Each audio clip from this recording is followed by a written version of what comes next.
কিন্তু বিশ্বের বিভিন্ন স্থানে আমার মুসলমান মায়েরা, মুসলমান শিশুরা তারা খাবারের যন্ত্রণায় তারা আত্মচিৎকার করতেছে। তাদের আত্মচিৎকারে পৃথিবীর আকাশ এবং বাতাস ভারী হয়ে যাচ্ছে। কথা বলেন ঠিক কিনা? সূরা আন-নিসার একটি আয়াতে কারিমা তেলাওয়াত করেছি, যা ১৫০০ বছর পূর্বে আল্লাহ তাআলা নাজিল করেছিলেন। কিন্তু এই আয়াতটির দিকে লক্ষ্য করলে মনে হয় যে আল্লাহ তাআলা এখন যেন গাজাবাসীর দিকে লক্ষ্য করে এই সূরা আন-নিসা আয়াতটি ৭৫ নম্বর আয়াতটি আল্লাহ তাআলা নাজিল করে দিচ্ছেন। এই আয়াতের মধ্যে আল্লাহ সুবহানাহু ওয়া তাআলা পৃথিবীর নির্যাতিত, নিষ্পেষিত মুসলমানদের পাশে দাঁড়াবার জন্য আল্লাহ তাআলা মুসলিম উম্মাহকে সতর্ক করেছেন। আল্লাহ তাআলা আলোচ্য আয়াতের মধ্যে বলেন যে ওমা আলাকুম লা তুকাতিলুনা ফি সাবিলিল্লাহ, আর তোমাদের কি হয়েছে? লা তুকাতিলুনা ফি সাবিলিল্লাহ, তোমরা কেন আমার রাস্তায় জিহাদ করো না?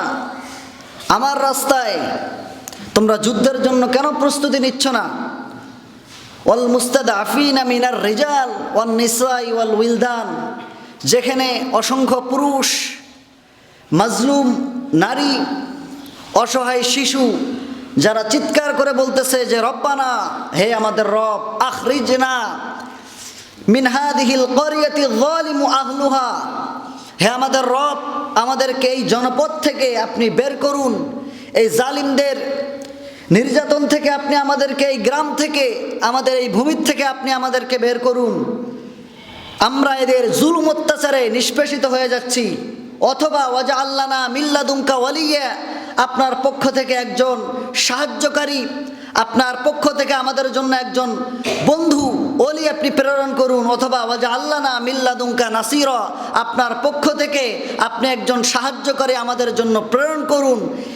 যেই সময় পৃথিবীর বিভিন্ন জায়গায়, গাজা থেকে শুরু করে চেচনিয়া, বসনিয়া, ভারতের বিভিন্ন অঙ্গরাজ্য থেকে শুরু করে আমাদের মসজিদুল আকসা, ফিলিস্তিনের গাজা, রাফা শহর থেকে আত্মচিৎকার করতেছে বিশ্বের মুসলমানের দিকে।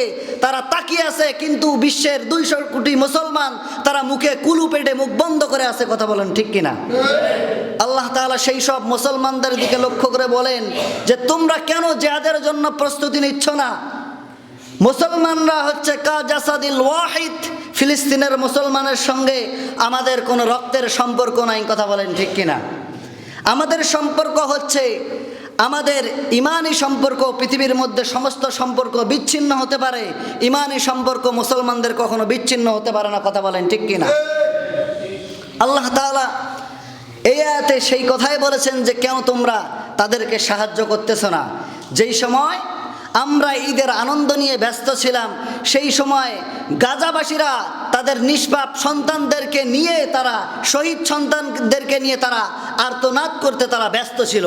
পৃথিবীতে এখন লক্ষ্য করলে দেখা যায় প্রায় ৫৭টি মুসলিম রাষ্ট্র আছে, এর সংগঠনও আছে ওআইসি নামে, যারা মুসলিমদের যে কোনো ক্রাইসিস মুহূর্তে, মোমেন্টে তারা এই মুসলমানদের পাশে দাঁড়াবে। কিন্তু বর্তমান ওআইসি যেন আমেরিকার ৫টা গোলামে পরিণত হয়েছে। কথা বলেন ঠিক কিনা? মুসলমানদের কাজে এই ওআইসি কোনো কাজে আসবে না, মুসলমানদের পাশে এরা কখনো দাঁড়াবে না।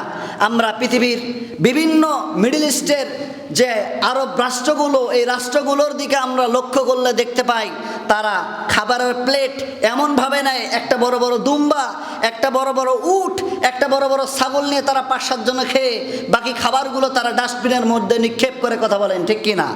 কিন্তু বিশ্বের বিভিন্ন স্থানে আমার মুসলমান মায়েরা, মুসলমান শিশুরা তারা খাবারের যন্ত্রণায় তারা আত্মচিৎকার করতেছে। তাদের আত্মচিৎকারে পৃথিবীর আকাশ এবং বাতাস ভারী হয়ে যাচ্ছে। কথা বলেন ঠিক কিনা?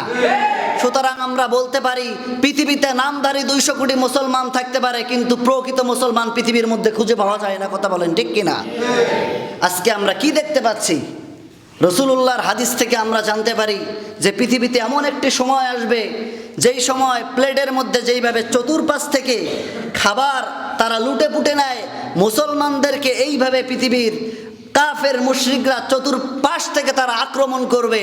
একজন ব্যক্তি বললেন, ইয়া রাসূল আল্লাহ, তারা যখন আমাদেরকে আক্রমণ করবে তখন কি আমাদের মেজরিটি কম হবে? রাসূলুল্লাহ বললেন যে না, তোমাদের মেজরিটি কম হবে না, তোমরা থাকবে সংখ্যা ঘনিষ্ঠ থাকবে, কিন্তু আল্লাহ তাআলা কাফেরদের অন্তরে এমন মোহর মেরে দিবেন, তোমাদের প্রতি তাদের কোনো ভয় থাকবে না। তারা তোমাদেরকে অন্যায়ভাবে এইভাবে নিষ্পেষিত করবে এবং তোমাদের সৈন্য সংখ্যা, তোমাদের জনবল মুসলিমদের সংখ্যা অনেক বেশি হবে, কিন্তু তারা প্লাবনের পানিতে স্রোতে যেভাবে খড়কুটা ভেসে যায় ওইভাবে করে মুসলমানরা তোমরা ভেসে যেতে থাকবে। জোরে বলি নাউজুবিল্লাহ।